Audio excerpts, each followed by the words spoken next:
Hey folks, Tom from the more recent past here. Just reminding you that this is the second half of the what turned out to be an epically long recording covering Fabian Nicieza's introduction to the universe of Alpha Flight. I mean, I guess that's just the Marvel universe, but you know what I'm saying. Chris's audio is not great still for the first issue covered, but once we switch to issue 88, things are much more pleasant to listen to and frankly better for me to edit. So yeah, kick back, relax, and enjoy Nicieza's building blocks as we enter more fully a new era of Alpha Flight.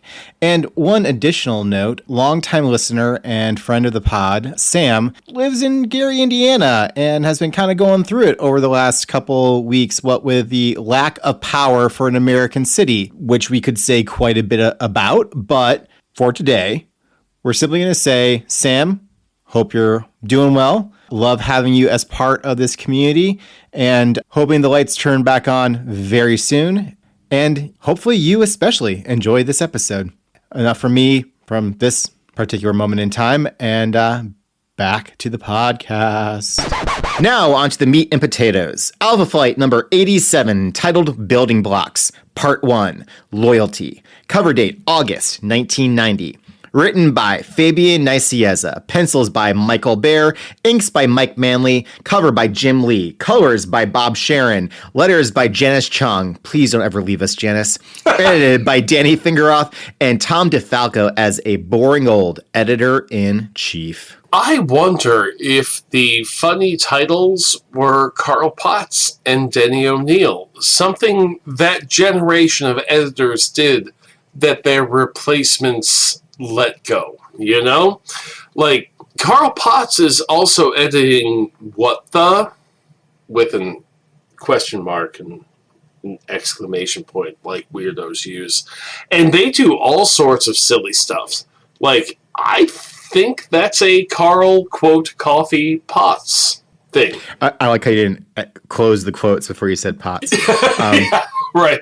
The same creative team worked on all 4 issues this episode, and that consistency and frankly the differentness of this arc compared to anything Hudnall did is so refreshing. Like I almost want, and maybe I'll do this in the post. I almost wanted to like have like a fanfare as I was reading off the credits for this one because God damn.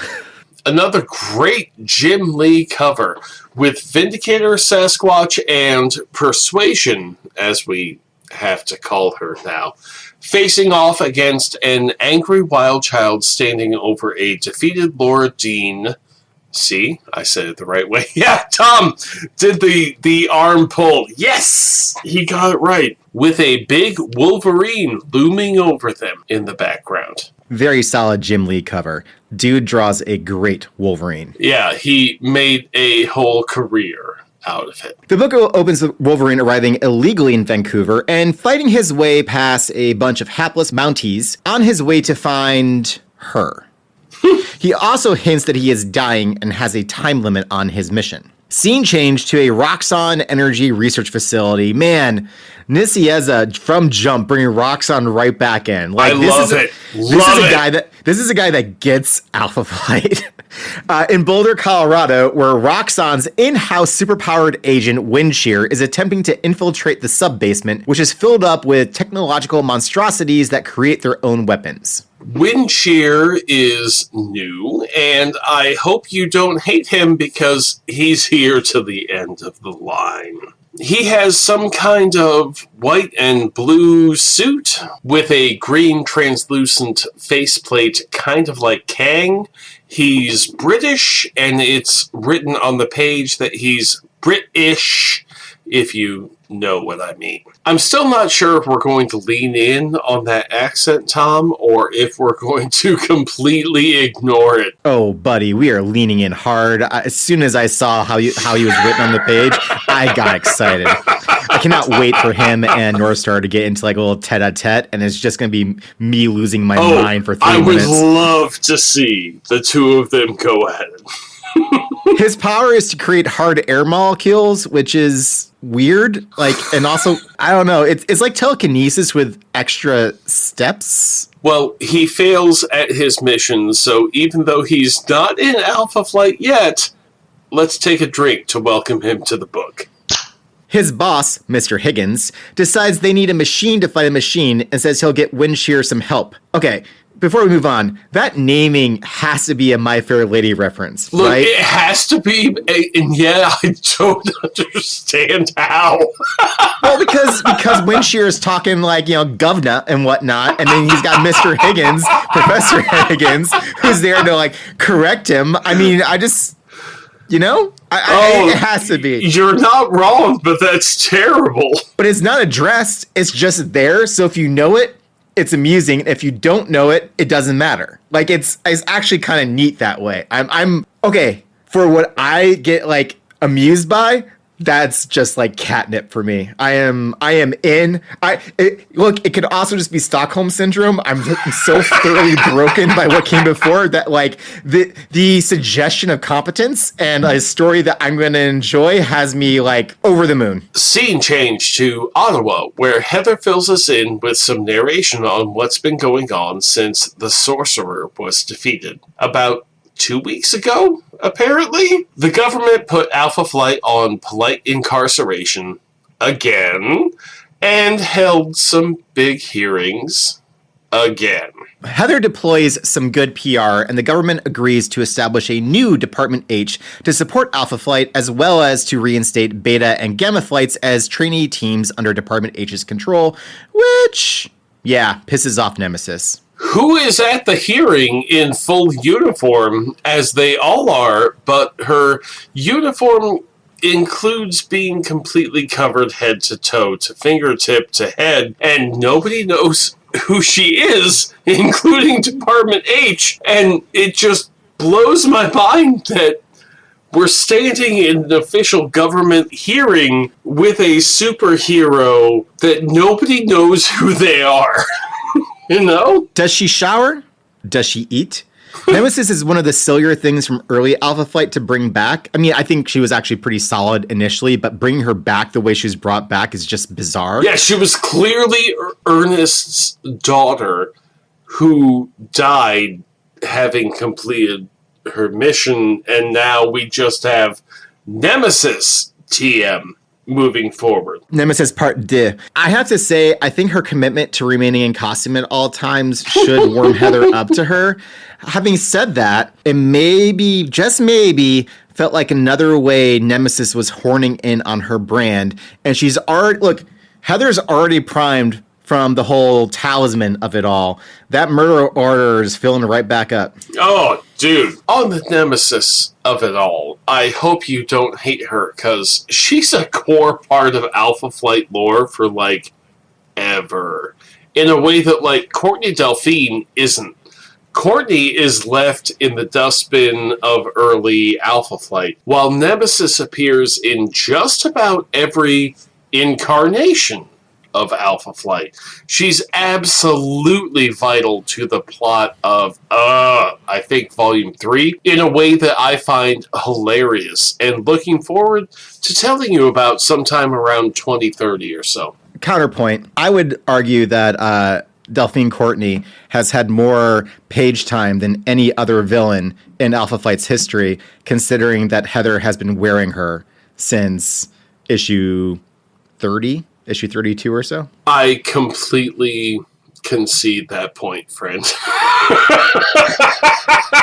Because if we know anything about Heather Hudson's view on life, you keep what you kill. You know, every Alpha Flight villain pretty much has about, like, 2 issues, you know? Yep, except for Delphine. Well, being remanded to the government for training sets off Wildchild, who attacks everyone in the Parliament hearing chamber, in particular the Prime Minister, and then escapes out into Greater Ottawa.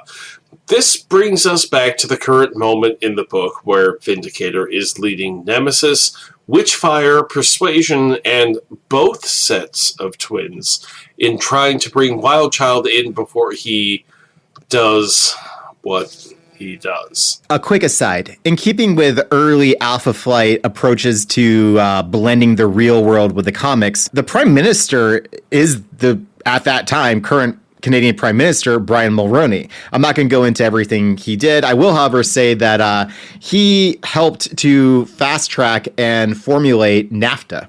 So amongst a lot of other stuff that he did, he tried to push forward new rules to the Constitution that were recognized Quebec as a separate society, which failed, which led to a revival of Quebec separatism. Yeah, just a interesting little side note. I guess Northstar would probably like him better than other prime ministers, but anyway, neither here nor there.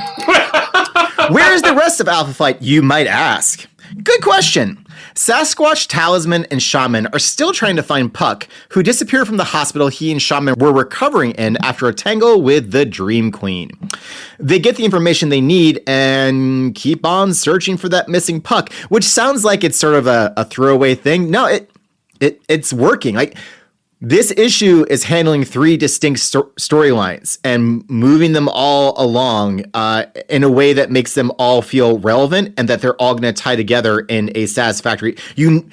It feels competent in a way that we haven't felt the gentle embrace of in quite some time. Nicieza picking up this book is very much about making multiple subplots happening at the same time, in the same way that, like, say, Claremont did. He very much hits the ground running with, all right, we've got this team over here doing this, we've got this team over here doing this, and then we have this other thing happening part of the story. And in throwing back to, the Byrne era, this doesn't feel like it's an A, B, and C plots. It feels more like A1, A2, A3, and they're all going to come together to then give you the opportunity for an A, B, and C moving forward. That leaves Madison and Lil, who have been brought in by Roxxon to deal with that little technological manufacturing weapons problem. This is an off-the-books, totally unofficial mission that Madison essentially got blackmailed into, and Lil tagged along to be with her purloined man. And boy, is she showing off for said purloined man. She's got a new costume replacing her green and yellow Harlequin with low-rise leather pants and a strapless leather bustier, and that's it. Just quite possibly the most impractical outfit for superheroing imaginable. Yeah, she is one choker necklace away from being Mistress Lil. Don't you mean Mistress Lil? Depends. Right. We haven't gotten a lot of her personality yet, other than that she wants Madison and doesn't care about his impending marriage. The laces holding her top together have to be made from adamantium thread or something, or this book is going to constantly look like an issue of Empowered. You'll have to clarify that one for me. Empowered is a comic book built around a superheroine whose costume gives her superpowers, but when it is damaged, she is left vulnerable. And without doing any research, the guy who both wrote and drew this comic book, this character started from a place of people coming to him and saying, hey, we want this particularly fetish thing done. And then he did some art based upon this particular fetish thing that people wanted, and then turned it into a whole book. It is it's a weird sexual backwater of comic books. How do we put that? That works. I think that's about all we need to say about that. Mr. Jeffries tries to do what he does and discovers at the heart of the technological anomaly is a man, a very angry man. Meanwhile, Wolverine catches up to Wild Child in a park and soundly defeats him. Like, beats the brakes off of him in a way that he didn't in the Marvel Comics Presents. It's interesting. He certainly wasn't holding back in Marvel Comics Presents, but it seems like he just doesn't give a shit now. So, well, Vindicator and her ad hoc team regroup after trying and failing to find Wild Child. Take a drink. It's a failure. when Wolverine suddenly throws Wild Child at the team and greets Heather, who, once again, thought Wolverine was dead after losing her husband only like 2 years before. This brings us to Alpha Flight number 88, Building Blocks, Part 2, Trust. Cover date, September 1990. On the cover, we have Box, Windshear, and Forge losing a fight to a human figure covered in techno stuff and reaching out with tendrils to restrain them. Yeah, we mentioned Japanimation earlier, and this kind of screams elements of that. This month on the artist's barely disguised fetish.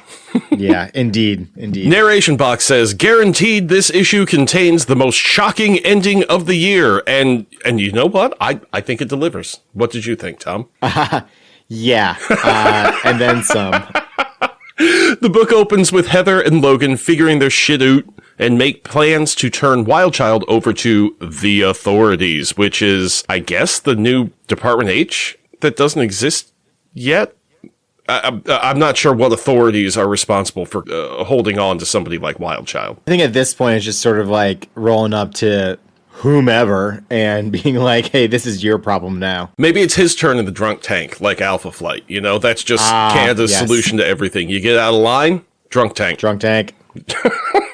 Nemesis is shown thinking to herself that Gamma protects its own, and she seems to be on Wildchild's side. So we've got that simmering tension already established as part of what's going to move this book forward, at least in part. Meanwhile, Sasquatch and the four young men? Can we say that? No. God damn it. They follow their leads and teleport to South Dakota in their search for Puck, once again invading the U.S. as though that's not a war crime. Michael says, man-made boundaries aren't forged in anything quite so strong as the bonds of friendship and trust.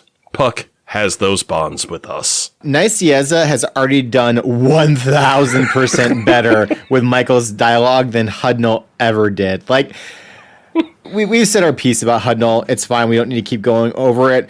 I will simply, and hopefully for the last time, simply state that Hudnall had absolutely no idea who these characters were, nor did he care, and Nicieza seems to have them on lock from jump. He's good at coming into a book and making everyone sound the way that they're supposed to sound. That's what I remember about reading Fabian's books, all through the 90s, because that's what he does, is that everybody has a clear voice and is very distinguishable and feels right. So, competence and having done his homework. Great. Cool. Noted. They are all attacked by a bunch of vaguely defined human monstrosities with lots of extra skin and wiggly bits. Kind of like Skin from Generation X, except like more. Anyway, fisticuffs ensue, and they figure out they are dealing with old Alpha Flight villain, the Master, who has a base in the South Dakota hills instead of the Arctic Circle. Is that going to change his theme music? Does it have to be more like, I don't know, like a high prairie country type thing instead of the cold German techno we were using for the Master? No. Absolutely not. Like he brought Berlin to the Badlands. Yeah, okay, yeah. Like that's what the Master did. That's what he's making these people for, is to help fill out the club that he's trying to build, because there's no one in North Dakota to go anyway. And plus, like, throwing some black leather on harnesses onto those monstrosities would kind of work in that context. I'm going to take your word for that, Tom. Thinking on it, Arctic Circle, South Dakota hills, they're both kind of equally lonely, right? I mean, I guess either one really works for a hidden base, kind of empty. One, I guess, has spring where the other doesn't, but... Yeah. I guess he just likes his solitude, So they break into the facility, and it is an exact recreation of the Master's former base from the Arctic Circle. So I guess that's very convenient for the artist to just pull up the reference shots. It would be so funny if it was actually done like a cell, like an animation cell, and all you had to do was draw like a different panel on top of it and layer it.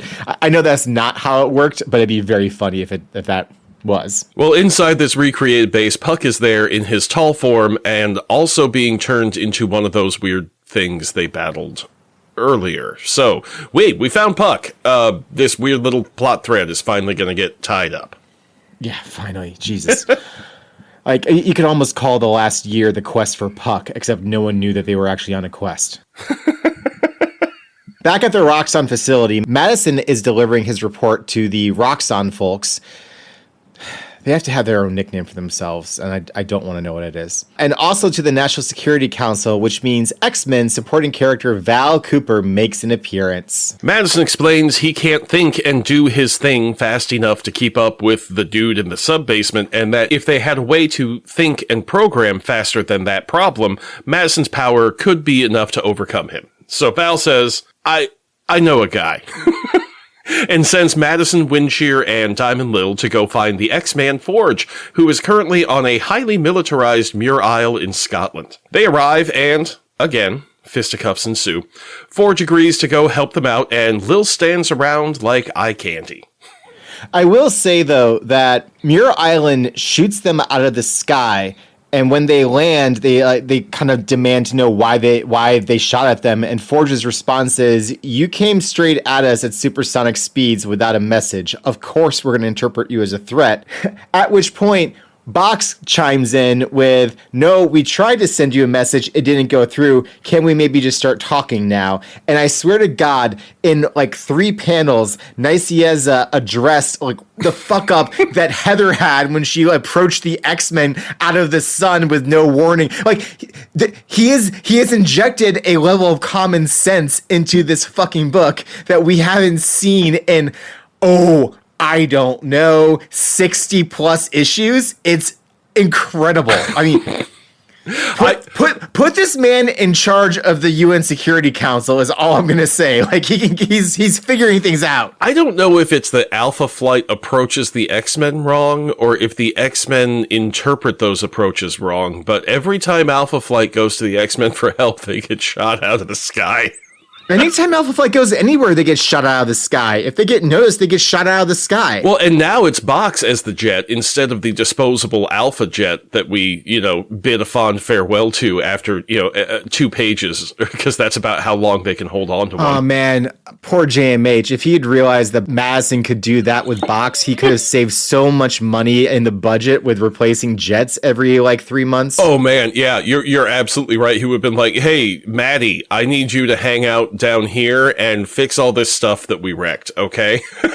And then the next day they just refill the hangar with more shit that they wrecked. Well, that would have been thankless for Madison. One side point here is that with Forge are deep cut X-Men characters Amanda Sefton, Nightcrawler's adopted sister and sometimes girlfriend, Tom Corsi, and Mary Friedlander. Tom and Mary are complicated, and despite their names, they both are now considered Native American and are drawn as such because of magic and the Demon Bear saga, and it's a whole thing. And there's a reason they fade out of the picture with the 1991 reboot. Wow, those last 2 I did not know. I don't know much of anything about, and that's a lot. That's a lot. It's problematic to say the least. So, moving on. Heather and Logan are off in a pub, continuing to figure their shit out. And no, oot. It's written as oot. Figure their shit out. Fine. Heather and Logan are off in a pub, continuing to figure their shit out and come up with a plan to break Wildchild out of prison because Wolverine's healing factor is failing, and Heather reasoned that maybe a blood transfusion from Wildchild would help jumpstart it again. Yeah, they already had Wildchild in their hands. Nobody thought of this at the time. Well, I mean, to be fair, Wolverine hadn't brought up the issue quite yet. And but and he's not the smartest guy in the bunch, At that moment, Heather is trying to fight down the blood calling. She's not really thinking clearly. She's just trying not to murder Kyle. There are a lot of chemicals coursing through her body, telling her to fulfill different desires, having a wounded team member in front of her, as well as Wolverine standing next to her. It's just all a big confusing mass of tension for Heather. Is that too far? No, actually, I think that's fairly accurate. So they come up with this plan to break Wildchild out of jail. And, guys, you could just go to the jail and get the blood. you don't have to break him out to do this. Like, Wolverine's got the pokers. You just bring a couple of empty Coke bottles or something. Yeah, there's a line in the script that like explains why this has to be undercover, but frankly, Chris, you just completely poked holes in all of those reasons. Yeah. Other than the whole Wolverine has to no one can know that Wolverine is alive bit, which also just means he doesn't go with. While Heather approaches the jail and says, "Oh, if you were Wolverine, would you let Heather do this on her own? She'll kill everybody in that fucking jail." Well, so there is that, but at the same time, if Vindicator shows up having dropped off Wild Child and says, "Hey, I need some blood," who's going to argue with her? Like, I left some stuff I need inside that dude's veins. I just need to go in there and get it real quick. It's some weird Alpha Flight shit. At this point, they're going to be glad that she's, I don't know, not sneaking in under the cover of dark to break him out. Let's be honest here. Anyways, they go ahead and sneak in to try and bust him out.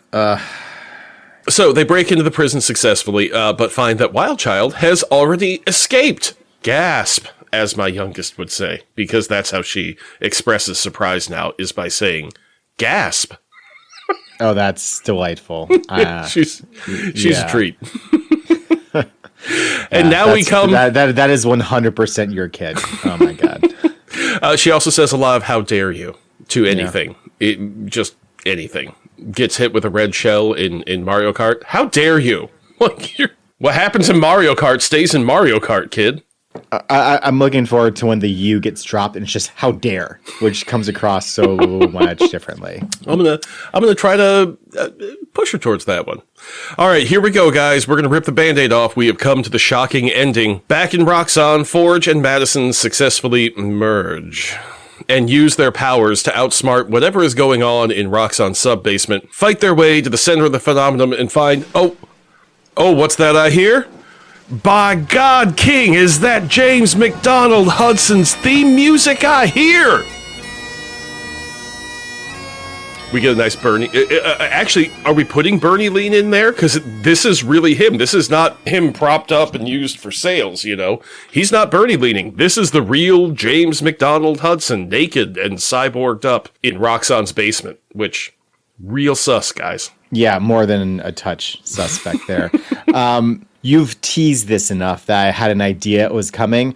Also, the Roxxon portions are partially narrated by the notes of the facility administrator, Higgins. Henry Higgins. I think that's what this is. It's an extended My Fair Lady joke. Because he talks like Eliza Doolittle, Windshear does, and he reports to a dude named Higgins, so that he can always say, Higgins! Help me out here. Oh, God, Windshear's terrible. That, or Nicieza was a really big Magnum PI fan, and he saw the ability to put the Higgins character in. You know what? Either one is great, although I'm pretty confident it's the My Fair Lady. Okay, so I'm probably not going to be able to sit down and talk with Fabian Nicieza at Uncanny Experience, but I think I'm going to try to catch him as he's walking the vendor floor. And I think if I have one question to ask him, it's going to be, when you took over Alpha Flight and you named that guy Higgins, is it Magnum PI or is it My Fair Lady? Which is the joke? I need to know. I would hope that would be one of the oddest questions he gets hit with at that or just in general that he's ever been hit with. Like, who the fuck? Like, obviously it's My Fair Lady. Who the fuck makes the Magnum PI association? Yeah, or vice versa. He'd be like, obviously it's Magnum PI. What's this My Fair Lady crap you're talking about? It's one or the other. It's gotta be. Or maybe he just says, who? I have no idea what you're talking about, man. Yeah, I wrote Alpha Flight. Do you have any idea how many comic books I have written since then, man? Oh, man, if he said I wrote Alpha Flight, you and Daryl, your faces would just collapse. Man. No, it'd be fantastic. I'd love to get that on video. The item I was going to point out is that the narration boxes are presented as these logs from Higgins, but each one has sort of a alphanumeric entry point. Yeah, they're clearly computer files. Well, but I don't know if you noticed, but each one has JMH in it. Oh, actually, no, I just glossed over that stuff, but he does refer at the end to, closing out the JMH file. So, yeah, somebody else calls him JMH. It's great. But what that also means is that it's been teased since the previous issue that JMH is showing up. Like, that is clever. It's really well written. It's very well written. Well, moving on to Alpha Flight number 89, Building Blocks Part 3, titled Faith, cover date October 1990. And on that cover, we have Guardian in his full uniform, with a shocked Heather in her undercover outfit, and a nonplussed Wolverine leaning against something like a sex buffet behind him. Text screams, "For real, the return of the original Guardian! Guest starring Wolverine!" He's right there. But we're still going to say guest starring Wolverine. And there is a too adorable bit at the bottom right corner where it tears away to show Puck in his uniform, peeking out from under the torn away corner and waving with text saying, "And look who else is back, eh?" We're getting the band back together, man. All these issues have new corner box heads and include Windshear, and this issue throws in Guardian's head. They are very current. They are on top of it. This feels like a fully conceived and executed package. We start out with the Puck Rescue Squad figuring out what the Master has been doing to him, something involving Scramble's DNA tampering and... Sorry, I only wrote that. No, that was my fault. Yep. I read too quickly. Something involving Scramble's DNA tampering. I think that might be the last time we get to say that. Sasquatch suddenly remembers he's a science guy and instantly figures out a way to use stuff. Like, blah, blah, blah. There's a whole explanation that sounds super scientific and, is mostly comic book blathering. But they're reversing the polarity on the deflector dish. That's what they're doing. Precisely. But it's delivered well. Like, yeah. it sells itself very well. And also, under Hudnall, I insisted that Walt be called Walter because it was clearly a different character. This is Walt again. Yeah. Like he is cracking jokes. He's referencing his football days. He remembers that he's a science guy and comes up with a reason why he can actually address this issue.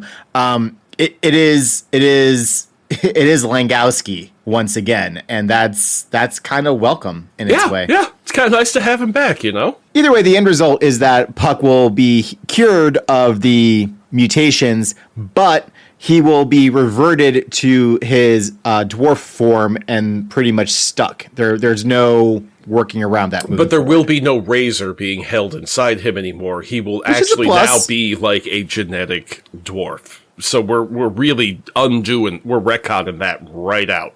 Yeah. Puck can now be the Puck that we all knew, and we can just treat him like that, and that's great. So Walt does say to Puck that, this is going to hurt a lot, and Puck says, "Fucking do you think this feels good?" No, not really, but he says, "Do it!" Looks really unpleasant. Really unpleasant. It looks incredibly, not great. Not great. Meanwhile, Vindicator and Wolverine keep tracking Wild Child and realize Nemesis and the rest of Gamma Flight broke him out.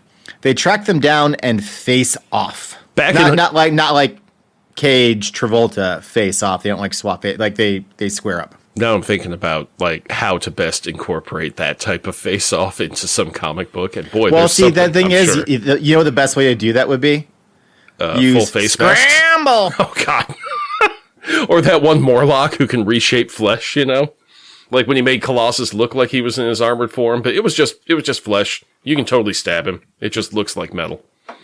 Yeah. Dear Lord. Yeah, it's messed up. Back in Colorado, the home wrecker team makes its way towards JMH's position and info dumps on how he died and how Delphine Courtney concocted a stupid story about how he came back when she impersonated him. Lil says, "Oh, we're going to need a voice for Lil because she's with us to the end, I don't know what she sounds like yet, but we'll figure it out." Lil says, "But that was all a load of bull. It was a plan of Jackson's robot to get revenge on Alpha for killing its master." Now, I noticed, okay, so killin' is spelled with an N and no G, and fur is spelled F-E-R, and to get is T''G-E-T. Like, Lil is very much given that rough lower class speech style that Madison had when he first showed up. I don't know that we ever, like, find out more about who Lil was. She's just Diamond Lady who shows up on this team, and this is her story moving forward. So I look forward to finding out some more about that. I guess it's a pity that Higgins leaves us after this, because he could have done some work for Lil as well and getting her proper for society. Sorry, I'm just thinking about Eliza Doolittle movie, because it's Audrey Hepburn. Speaking of Higgins... Higgins answers Lil by saying, Lil says, what? I saw the robot regurgitate itself when Maddie turned it inside out. It was all a lie?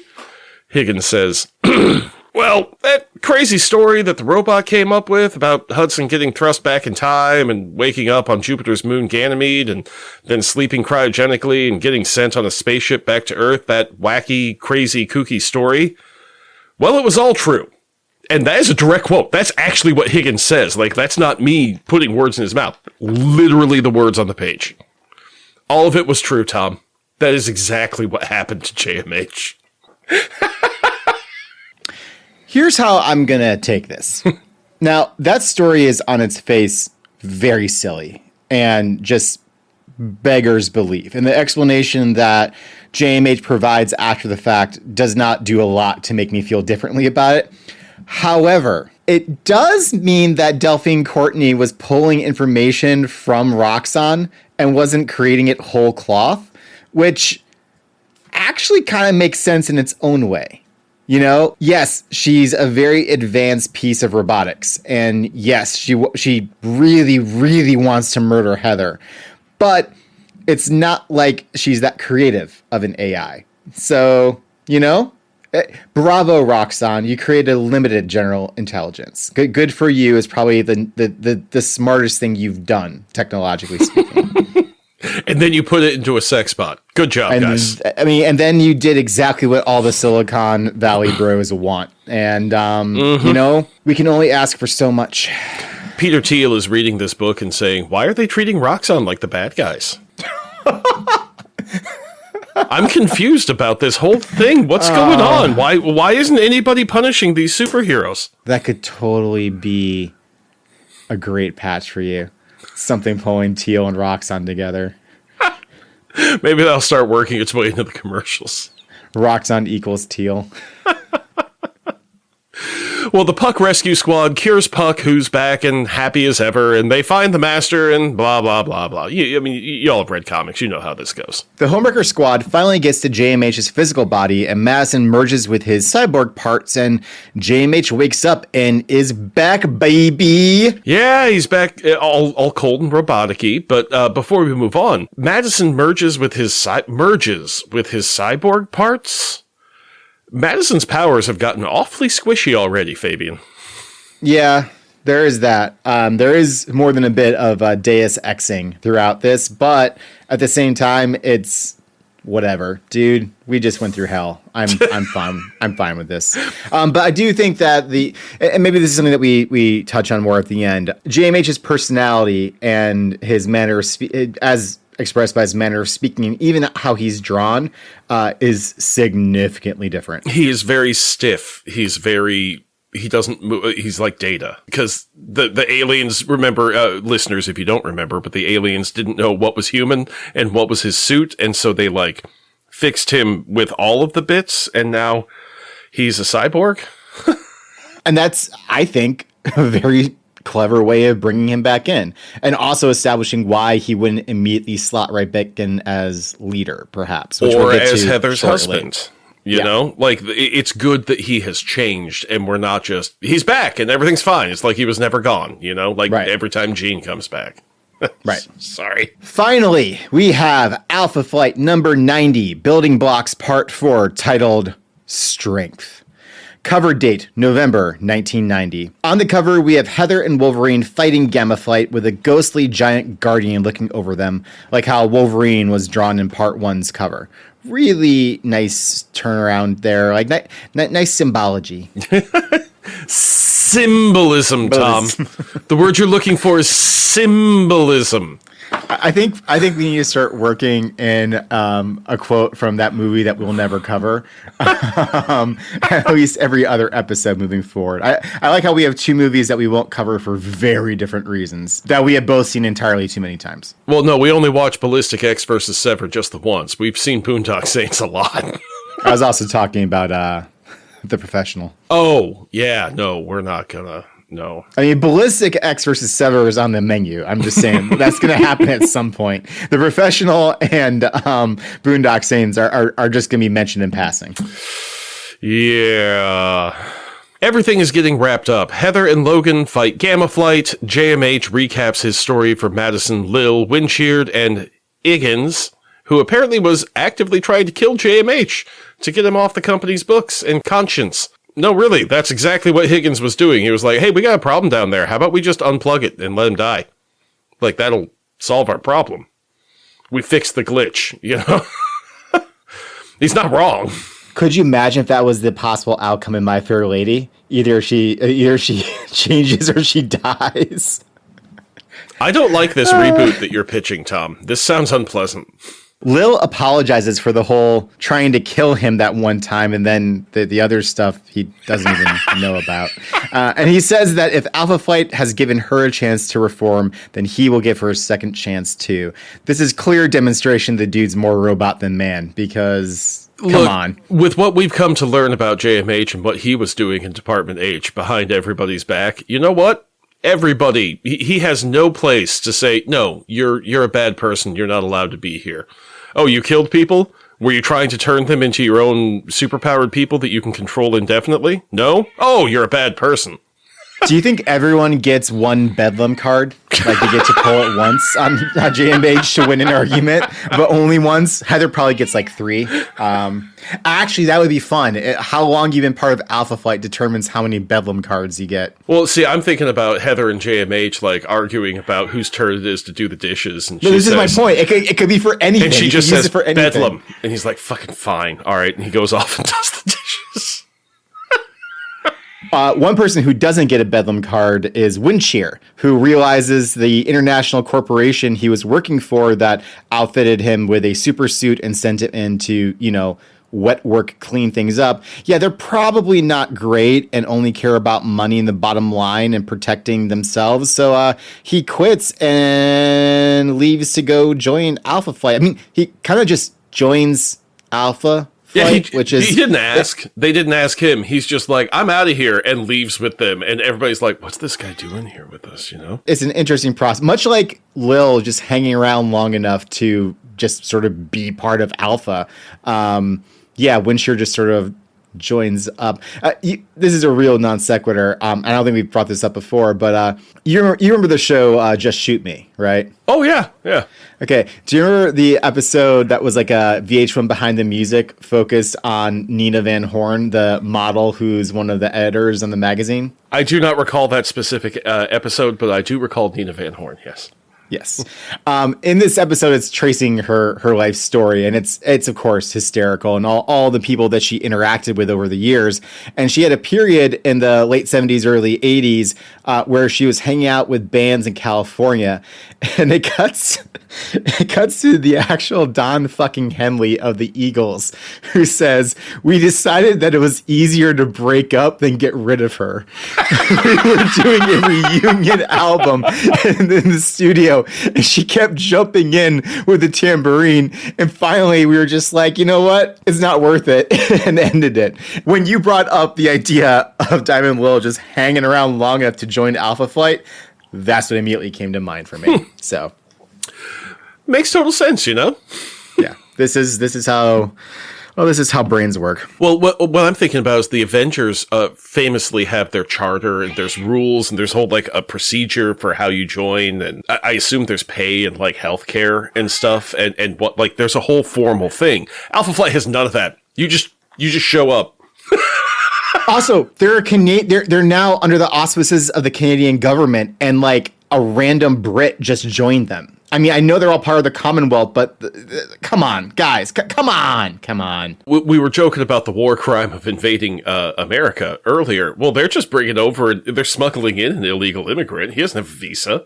He's not able to be here, you know? It's highly unlikely that Roxxon even bothered to go through those processes to get him there in the first place. I wouldn't. So. Well, it's like the X-Men, you know, the giant-sized team. None of those people could come to live at Xavier's mansion without going through a whole bunch of hoops that I'm sure old Charlie did not jump through, since he's, you know, not able to jump. The Puck rescue squad throws down with the Master and his weird minions, and they kind of can't win. See, the problem is these are all normal people that have been changed by the Master, and they don't want to hurt them. I mean, let me clarify. They know they shouldn't hurt them. Sasquatch is more than happy to as he's being overwhelmed. To deal with this situation, Talisman sticks her head into Shaman's magic pouch in order to find the one spell that of the millions of spells that exist that will undo the Master's work. Yeah, she's Doctor Stranging this and looking for that one solution. The image of her with the pouch over her head is really Icky. jarring. Yeah. Again, someone's fetish finding its way. It looks like a the plastic screen. grocery bag is over her It does. head. It doesn't.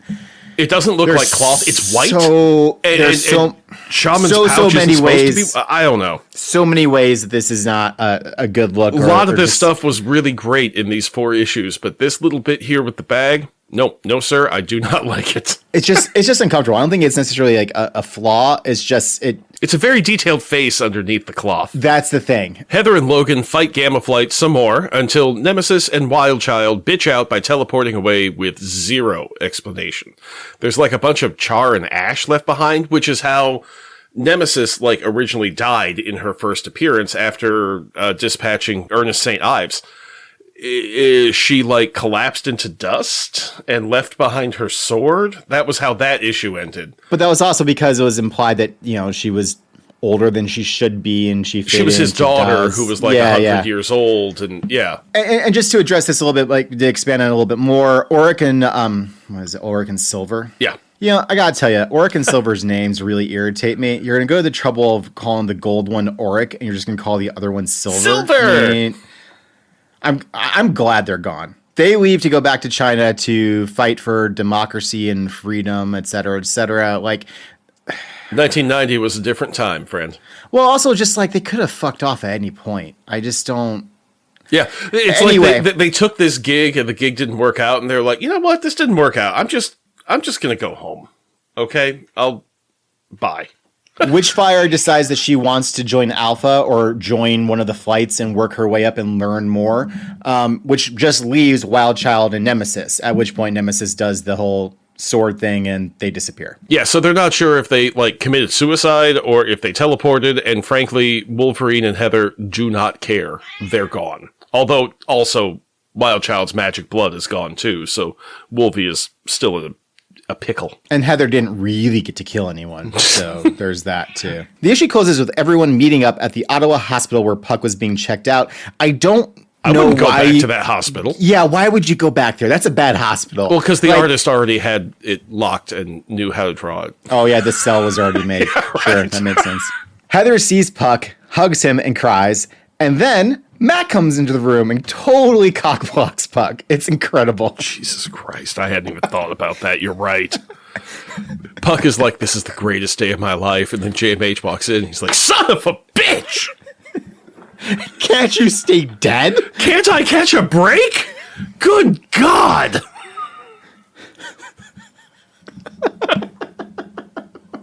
The never-ending suffering of Puck. All right, well, Tom recovers himself. But JMH here, again, is obviously more mechanical. He's removed. He's less emotional. He's not the same guy he was before spending 10,000 years in cold storage. Which, fair. Yeah, right. Very fair. Yeah. The flights head back to Parliament for a lot of speechifying and promising to do the best they can for Canada, and we are all set for the new era of Alpha Flight. At the very end, Puck says, Nice speech, eh? But can someone tell me what the heck we're gonna do with 13 Alphans? Oh, God, I've missed the Puck voice, Tom. I missed it so much. But there's only like 12 Alphins in the panel, so slightly confusing statement, but so be it. Guardian is even in costume, but the colors are reversed, so his head is red now, and I don't love the look. Also, just to note, he's going by Vindicator. Yeah, Heather is now Guardian, and he's going to be Vindicator. Like, nobody has a set superhero name when you wear the flag in Canada, I guess. So they keep calling it the Union suit, which... Well, a union suit here means like a coveralls, that if you're in a union doing hard labor, like you would wear your union suit as opposed to a business suit. The union suit is the one-piece thing that goes from your ankles to your wrists to your neck. Ah, okay. I wasn't sure if it had some other... Usually it's less tight than a superhero's, but yeah, that's what the one-piece superhero thing is generally called, a union suit. Superman wears his briefs over his union suit, if that makes sense. Learn something new every day. Well, a fun connection. This panel where Puck says, what are we going to do with 13 Alphins? This tickled something in my nerd brain. I was like, I have read that before. That was said by an X-Men about them at... I had to call out to the internet for help, and I found it.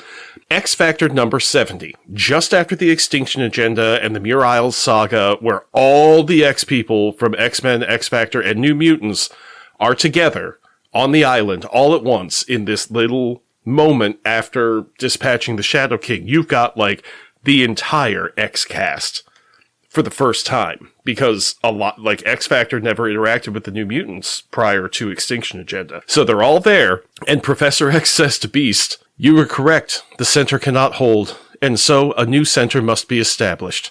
My only question is, what am I going to do with 14 X-Men?"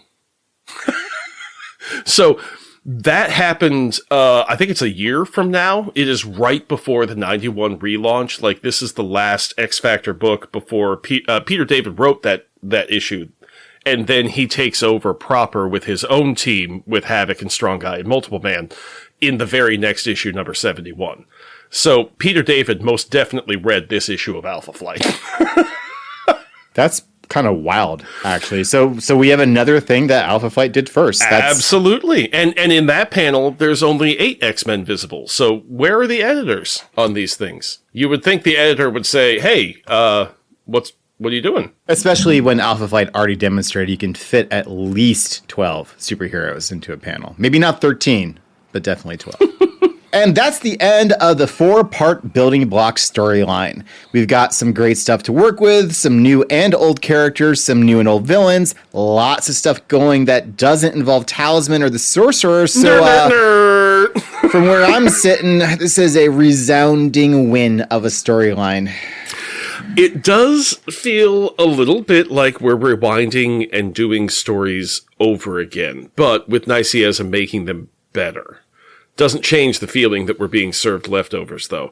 Now, okay, so the Marvel Comics Presents that we covered at the beginning of the episode, those issues in the book True North by Darryl Lawrence, who is the guy who wrote the book on Alpha Flight. He didn't write the book Alpha Flight, he wrote the book on Alpha Flight. And he doesn't include that here in this chronology. He had this occur way back more in like the mid-50s of Alpha Flight in about mid-Mantlo-ish. I asked him about that, and he said he was building it on some reading list that he was looking at and figuring out the different orders, that the general consensus is there's a reference in here, in these building blocks, where Wolverine or Heather says that Wild Child had tried to kill her like a year ago. And so that helps to put that there. However, we are covering all of our stuff as it gets published because that's more fun for me and easier. But having this come out at the exact same time as building blocks, even if it's set a year before, Heather and Wolverine hunting Wild Child, he's on a spree, and this, it feels like that little story by Rob Liefeld, Fabian then blew up to be one of the main threads of building blocks. And it just feels kind of like we're doing the same story again, but with, some more stuff to it. That was a little disappointing. Mac's story being true is doing the same story again a little bit, We've already had Mac come back as a weird cyborg that does not connect with Heather.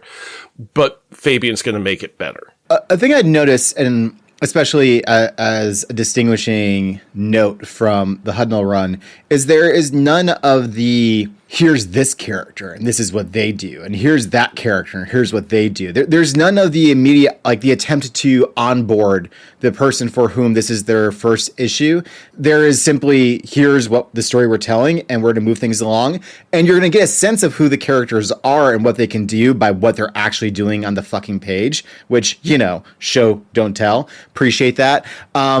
But the recycling of the stories and the fitting them into a new paradigm, a new framing, and then using that to launch into something else, to me, that's totally fair game. It's a good way to establish the continuity, to rework it a bit, and then give the new creative team the runway to do what they want to do with it. It makes a lot of sense to me. And there's a way in which Hudnall didn't necessarily get that because he had to wrap up what Mantlo was in the middle of. I don't think it would have mattered, frankly, but just wanted to note that in purposes of equal time, fairness. It feels like this arc is when Alpha Flight became a book about something.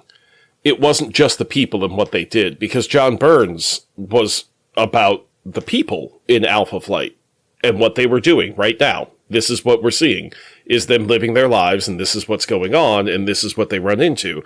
And that was cool. But now, and then Mantlo took them on wacky adventures like a standard superhero team, and then Hudnall had them with the heavy sorcery magic stuff and evil and all this bad stuff happening.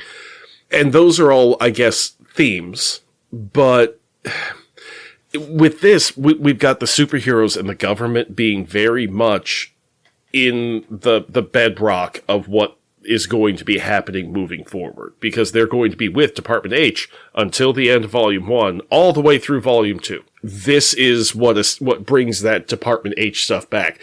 If Nicieza had made a different choice here, Department H would have just disappeared into the mists of everything else that got forgotten about early Alpha Flight, you know? But here is where Department H really steps back in and gets a second shot at being a character in the Marvel Universe, which it successfully goes on to do. That makes a lot of sense to me.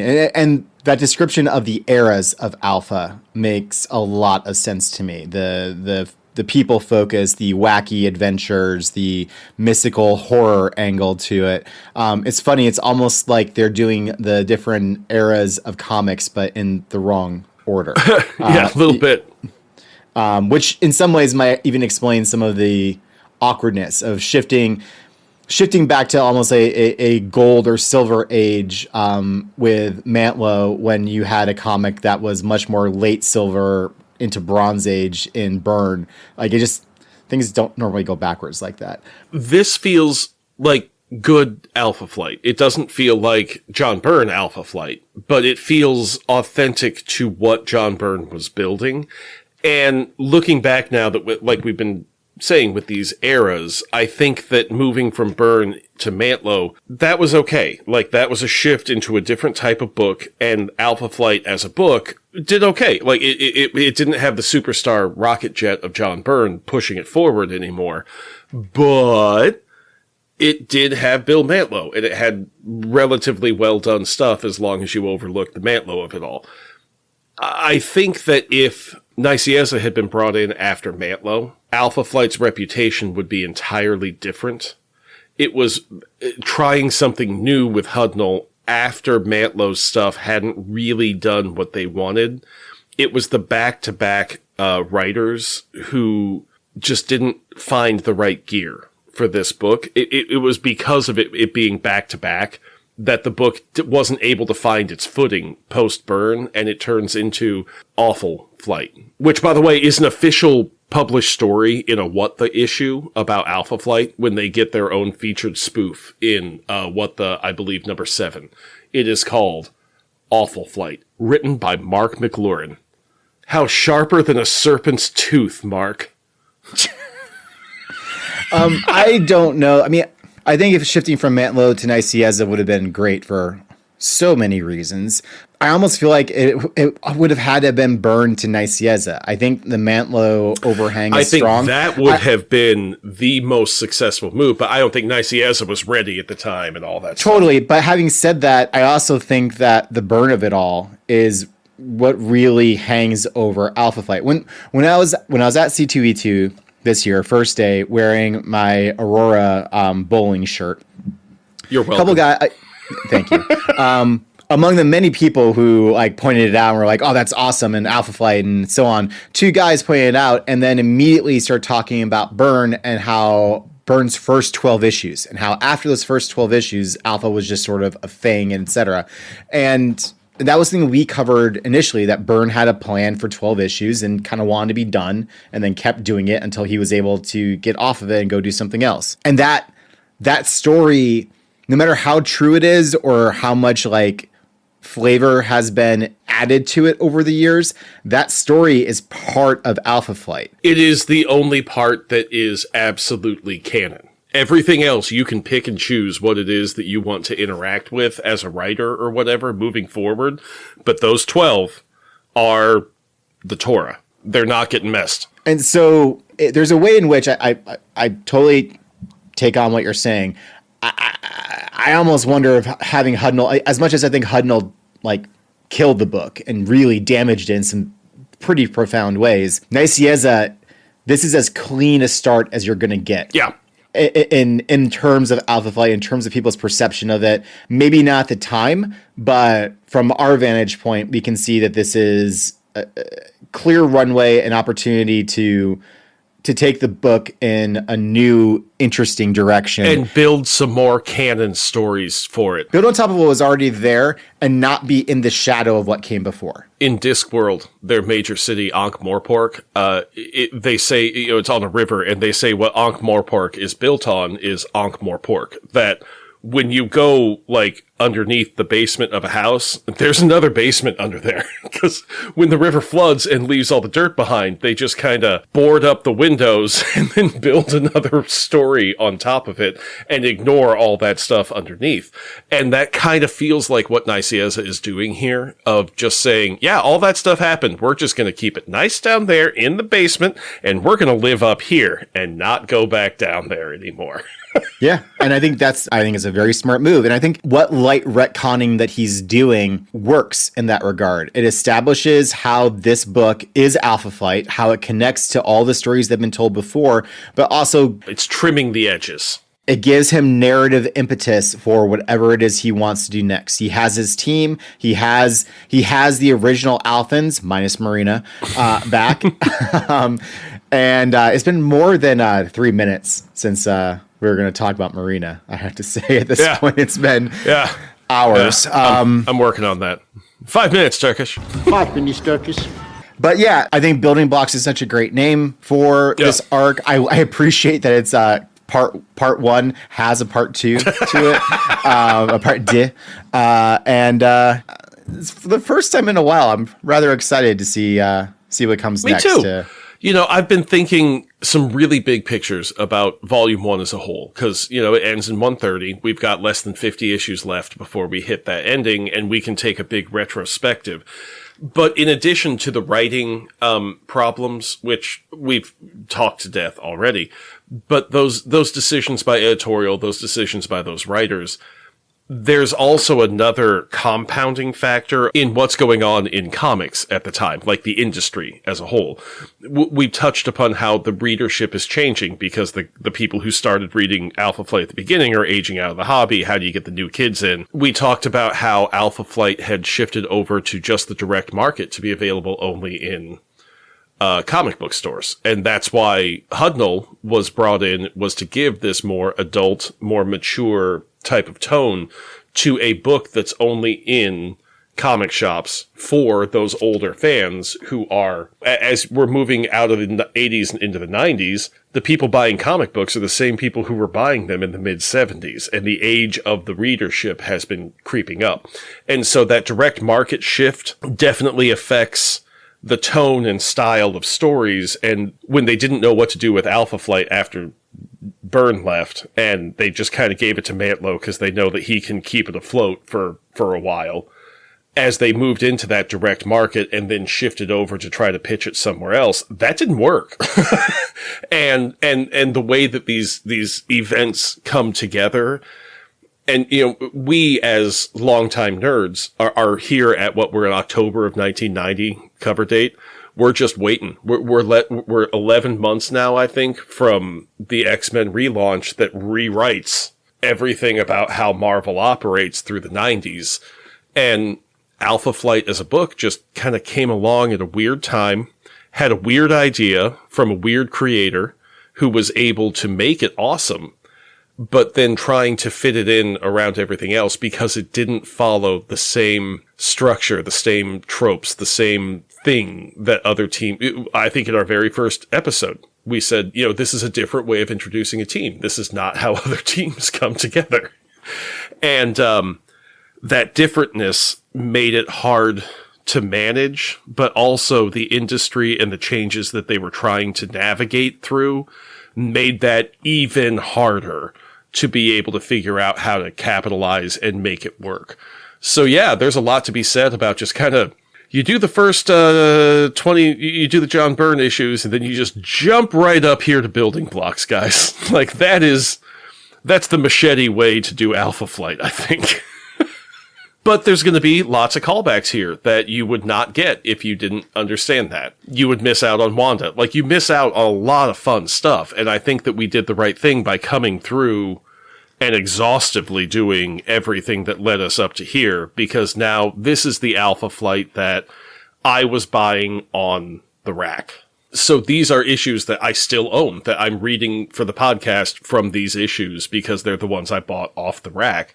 It's what I know of as Alpha Flight. I think in wrapping this up, Chris, one thing I wanted to point to that really confirmed for me that Nicieza gets these characters, like gets their interactions, happens in issue 90, the last issue of the arc.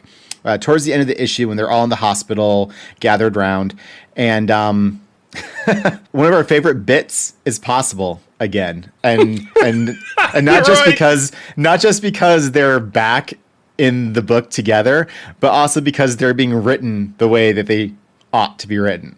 So Sasquatch is nervously pacing and clearly irritating Northstar, who says, "Lankowski, if there's one thing I've learned between my ill-spent time on Asgard and in this hospital, it's patience. Now stop pacing, sit down, and shut up." Sasquatch says, "Ah, Bobier, how I'd miss that charming style of yours."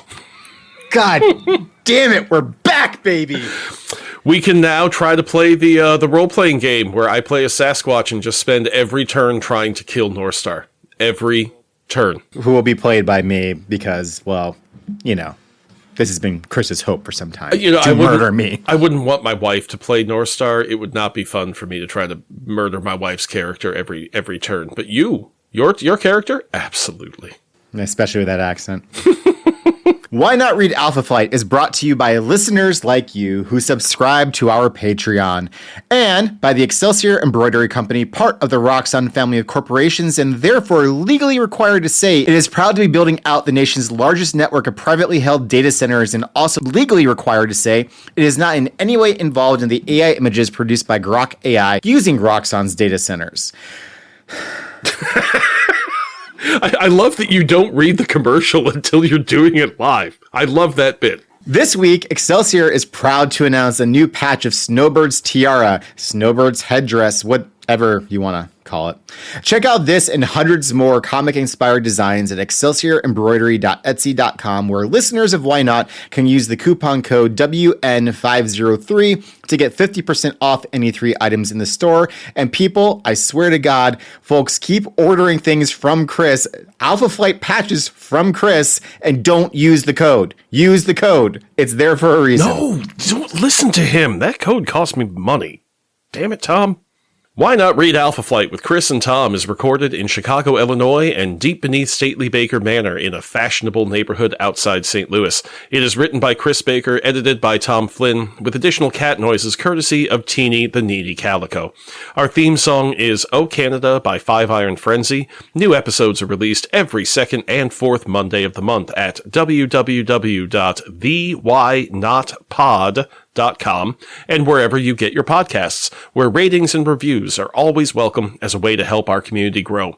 And we love hearing from our community. You can reach us on Blue Sky, Instagram, and by email at whynotehpod@gmail.com. Join us next time as our little canoe joins the turbulent waters of the greater 616, and we follow Fabian Nicieza's plan of integrating Alpha Flight into the greater Marvel Universe. Dr. Doom shows up. It's fantastic. I love it. Folks, I am excited. It's a new day for Alpha and Canada, Tom. Good times, folks. Good times. Catch you on the flip side.